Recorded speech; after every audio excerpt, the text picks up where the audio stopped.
You said you believe EBITDA is not a good parameter to value a business. Why is that? Second question, with great respect, my question is to each of you. Do you have regrets in life? If there is one thing you would have done differently in your life, family, personal, or business, what is it? I don't think you should expect us to answer that on personal, but if in business, I would say I wish I'd met Charlie earlier. We've had a lot of fun ever since I was 29 and he was 35, but it would have been even more fun if we'd started many years earlier. We had a chance to. We worked in the same grocery store, but not at the same time. In respect to EBITDA, depreciation is an expense, and it's the worst kind of an expense. You know, we love to talk about float, and float is where we get the money first and we have the expense later.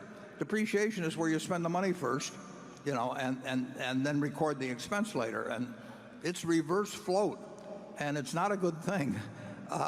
And to have that enter into a multiple, it's much better to buy a business that has, everything else being equal, has no depreciation, because it has essentially no investment in fixed assets and makes X, than it is to buy a company that where there's a lot of depreciation in getting to X. And I may write a little bit more on that next year, just because it's such a mass delusion. And of course, it's in the interest of Wall Street enormously to focus on something called EBITDA, because it results in higher borrowing power, higher valuations, and all of that sort of thing. So it's become very popular in the last 20 years.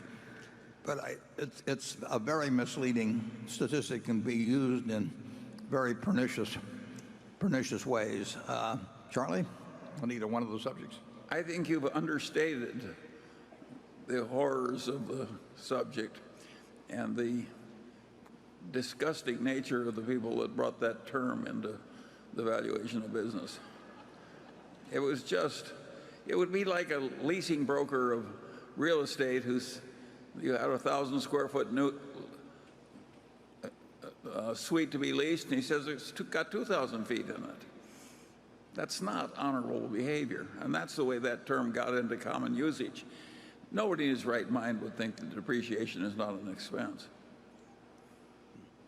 Yeah, but it's very much in the interest of Wall Street. Yes, that's why they did it. Yeah. It made the multiple seem lower. And what's amazing is the way it's accepted, actually. But anyway,